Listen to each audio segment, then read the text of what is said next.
El capítulo 3 del libro Si lo crees, lo creas se titula Dejar ir el pasado. Y esto es fundamental para que podamos tener una reinterpretación acerca de los acontecimientos que tenemos en el pasado y de esta manera construir un futuro diferente y más alineado con lo que nosotros tenemos.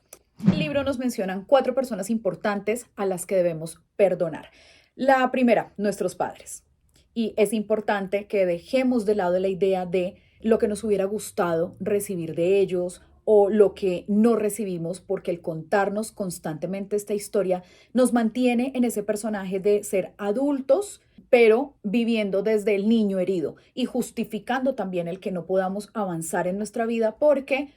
no recibí de papá tal cosa, porque si mi mamá hubiera sido diferente, yo hubiera podido lograr otro tipo de cosas. Entonces, el perdón aquí es importante para entender que ellos hicieron lo que podían y que ahora desde nuestro rol de adultos es nuestra responsabilidad de hacernos cargo de nuestra vida y avanzar hacia lo que queremos. La segunda persona a la que debemos perdonar o el segundo grupo, nuestras relaciones pasadas. Todas aquellas exparejas con quienes compartimos y tuvimos un pasado en común, porque además nos cruzamos en la vida y entregamos no solamente nuestro tiempo, sino nuestra energía, nuestro cuerpo y gran parte de aspectos de nuestra historia y de nuestra intimidad que compartimos con las exparejas. Entonces es importante entender el grado de responsabilidad que cada uno de nosotros tiene dentro de la construcción de estas relaciones, comprender que si la relación falló, que si se permitieron cosas que tal vez no se debían permitir, pues se hizo desde un lado también de lo que cada persona sabía, lo que cada persona conocía y tratando de hacer lo mejor posible. Aquí el perdón es importante para poder liberar al otro, pero sobre todo nosotros mismos, para poder avanzar, para poder entender que somos una versión completamente diferente a la del pasado y también para lograr hacer un cierre adecuado de estas situaciones con miras a construir también un camino que esté mucho más libre y no cargando esa mochila pesada del pasado. El tercer grupo al que debemos perdonar son todos los demás con quienes establecemos relaciones. Nuestros hermanos, nuestros amigos, los ex socios, nuestros jefes, de quienes tal vez recibimos un trato que sentimos que no necesitábamos. Y es importante entender de nuevo la misma herramienta, que ellos hicieron lo que podían, pero que también yo tengo un grado de responsabilidad en cómo reaccioné ante esos eventos, ante esos episodios y el por qué dichas situaciones que tal vez generaron un dolor o un daño en mí, llegaron para ser un gran aprendizaje en mi vida, para moldearme y para transformarme en la persona en la que soy hoy. Y esto da antesala a la siguiente persona a la que debemos perdonar y es a nosotros mismos por permitir aquello que sentimos que no debimos permitir, por actuar o llevar a cabo determinadas acciones con las que después nos sentimos avergonzados o lastimamos a los otros. A veces es muy fácil entregar el perdón hacia los demás, pero no es tan sencillo hacerlo hacia nosotros mismos. Y lo más importante de hacerlo hacia nosotros es poder pararnos frente a esa persona del pasado y entender que esa persona del pasado tenía que caer en ese tipo de situaciones, tomar ese tipo de determinaciones que tomó para poder llevarnos a la persona que somos hoy.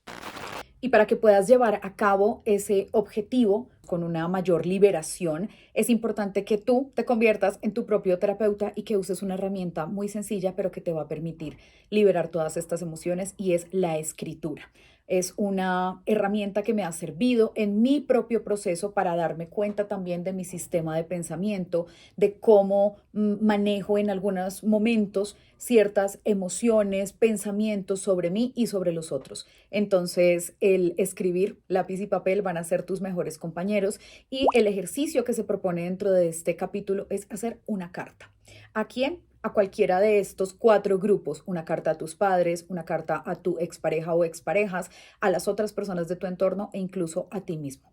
¿Qué vas a comenzar diciendo? Vas a poner en perspectiva el hecho sin darle un rótulo o sin poner tu criterio allí, sino contando este hecho, cómo se desarrolló, cómo se dio, qué pensamientos generó en ti, qué sentimientos también generó, por qué sentiste que te hizo daño o que te lastimó, para después pasar a la parte en la que tú puedes otorgar ese perdón hacia los otros o hacia ti mismo, entendiendo tu parte de responsabilidad y sobre todo como un regalo para ti, como una necesidad de poder liberarte de esas emociones que te mantienen anclado y que no te permiten avanzar hacia la vida que tú quieres y sentirte mucho más libre, mucho más confiado, mucho más en fluidez por la vida.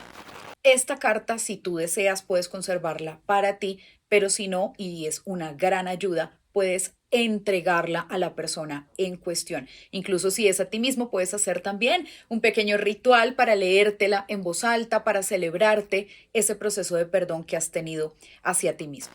Y este capítulo cierra precisamente con una recomendación muy importante y es el que puedas seguir caminando en libertad y para ello es importante que tus decisiones, tus elecciones, tus pensamientos vayan muy en línea con lo que tú quieres y con tu corazón. Si pones en práctica estas herramientas, te aseguro que va a ser mucho más fácil continuar tu camino, mucho más liberador, pero también cambiar la perspectiva que tienes sobre ti, sobre los otros y sobre el mundo.